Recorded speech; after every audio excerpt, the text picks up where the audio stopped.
হেই everyone, কেমন আছেন? আশা করি সবাই খুবই ভালো আছেন। গিয়েছিলাম আমরা বান্দরবান ট্রিপে, আমরা ১৫ জন। তো সকাল সকাল বান্দরবান পৌঁছেই আমরা ট্রেকিং শুরু করি এবং দেবতাখুম ছিল আমাদের প্রথম গন্তব্য। তো ট্রেকিং করতে করতে আমরা দেবতাখুমের একদম শেষ পর্যন্তই গিয়েছিলাম। তো পুরো ভিডিও জুড়েই সেই বিষয়টি আমি আপনাদের সাথে শেয়ার করব।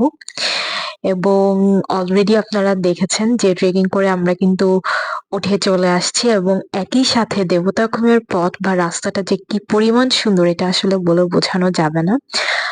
পুরো রাস্তাটাই খুবই সুন্দর, পাহাড় এবং সবুজে ঘেরা এবং সবুজও যে এতটা আকৃষ্ট করতে পারে এটা আসলে দেবতাখুমে না গেলে বোঝা যেত না।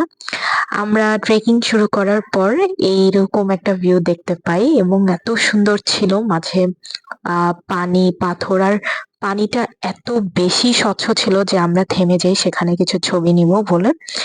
এবং এখন যেহেতু আমরা শীতকালে গিয়েছিলাম তাই পানির পরিমাণটা এই রাস্তাটায় একটু কম ছিল এবং একটু উঁচু পাহাড় থেকে দাঁড়িয়ে এই ভিউটা যে কি পরিমাণ মনোমুগ্ধকর ছিল বলে বোঝাতে পারবো না। সামনে একটু হাঁটতেই কালারফুল একটা গ্রাম দেখলাম। কালারফুল এই জন্যই কারণ আসলে বাড়িগুলো খুবই সুন্দর ছিল। তো আমরা সামনে আরো ট্রেকিং করতে করতে যাচ্ছিলাম। ফাইনালি আমরা একটা নৌকায় উঠলাম এবং নৌকায় ওঠার পরে জাস্ট ওয়াও! পানির কালারটা আমি কি বলবো? ভিডিওতে যেমন দেখেছি আসলে বাস্তবে তার চেয়ে অনেক অনেক বেশি সুন্দর। তো এই ট্রেকিংটা আসলে আমি বলবো যে আমার জীবনের একটা শ্রেষ্ঠ ট্রেকিং ছিল। এখানে খুবই এনজয় করেছি। আমরা একেকটা বোটে কাজিন উঠেছি, আমার হাসব্যান্ড উঠেছে, আমি উঠেছিলাম।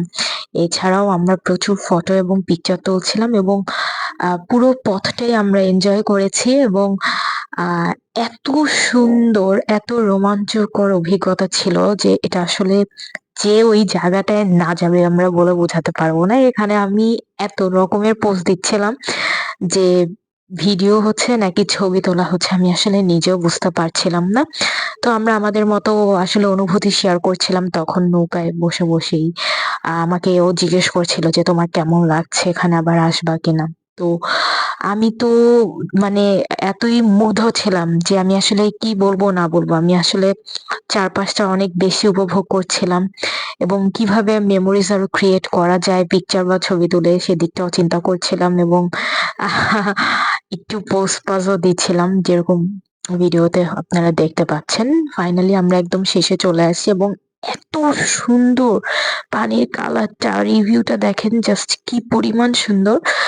তো আমরা ট্রেকিং করতে করতে নৌকায় ওঠার পর সামনে কিছু ভেলাও দেখতে পাই এবং দুই পাশে কিন্তু এই পাথরের পাহাড়গুলো ছিল এবং মাঝে আমাদের নৌকাটা দেখুন কেমন ভেসে ভেসে আছে। ঠিক আমরা যেমন ভিডিওতে দেখেছিলাম একদম সেইরকমই আস্তে আস্তে সামনের দিকে এগোতে থাকলাম এবং মনে হলো যে এত মনোমুগ্ধকর পরিবেশ আর একদমই কোনো সাউন্ড নেই। নীরব একটা পরিবেশ, চারপাশে পাখির ডাক, একটা থমথমে নীরবতা। আবার একটু পথ আগাতেই হচ্ছে সূর্যের কোনো একটা জায়গায় আলো, আবার কোনো জায়গাটা একদমই স্যাঁতসেঁতে, একদমই অন্ধকার লাগছিল। পুরো অভিজ্ঞতাটা এক কথায় অসাধারণ। আর পাহাড়গুলো এত মুগ্ধ করছিল, পানির কালারটা এত স্নিগ্ধ, এত ভালো লাগছিল। তো সামনে আগাতে আগাতেই কিন্তু আবার অনেকে ভেলা ইউজ করেছিল। যেহেতু আমরা কেউ সাঁতার পারি না তাই আমরা ভেলা আসলে নেইনি। আমাদের ২ টো নৌকা লেগেছিল। আমরা নৌকা ভ্রমণ করছিলাম এবং পুরোটা সময় নীরবতাও যে এত সুন্দর করে উপভোগ করা যায়, এটা আসলে আমি বলে বোঝাতে পারবো না। এক কথায় দেবতা খুব অস্বাভাবিক সুন্দর, অসাধারণ সুন্দর ভাষায় প্রকাশ করার মতন এবং বাংলাদেশেও যে এত সুন্দর একটা জায়গা আছে তা কিন্তু আসলে দেবতাখুমে কেউ যদি না আসে বুঝতে পারবে না। কারণ এই সিমিলার ভিউটা আমরা কিন্তু ভিয়েতনামেও আ দেখেছি। ভিয়েতনামে যদিও যাওয়া হয়নি বাট ভিডিওতে কিন্তু একদম ভিয়েতনামের একদম এই ধরনের ভিউই কিন্তু দেখা যায়। তো আমার মনে হয় যে দেবতাখুম তার চেয়ে কোনো অংশেই কম নয়। কারণ এই পাথরের পাহাড়, এই সবুজ পানি, এই ভেলা, এই নৌকাগুলো আমরা যে বাজেটে আমাদের দেশেই দেখতে পাচ্ছি, আমার মনে হয় ভিয়েতনাম আরো সুন্দর হবে বা অনেকটা হয়তোবা দেবতাখুমের মতোই হবে। আমি শেষে জাস্ট যখন ফিরছিলাম এই পথটা মানে এত সুন্দর আওয়াজ, একরকম পানিগুলো হচ্ছে পাথরে বাড়ি খেয়ে ঝর্ণার মতো যেই একটা আওয়াজ সেটা সৃষ্টি করছিল, এবং আমি পুরোটা সময় দাঁড়িয়ে উপভোগ করছিলাম। এবং শেষে যখন ফিরছিলাম ভাবলাম যে আহ নিজের একটা ভিডিও করেই ফেলি। তো সামনে কিছু হাঁস ছিল এবং এত সুন্দর বড় বড় পাথর। তো আমি আসলেই পুরো জার্নিটা খুবই বেশি এনজয় করছিলাম এবং নিজের মতো করে পুরোটা সময় এনজয় করার চেষ্টা করেছি। আসলে এত ভালো অভিজ্ঞতা ছিল যে আমি সবাইকে রেকমেন্ড করব দেবতাখুমে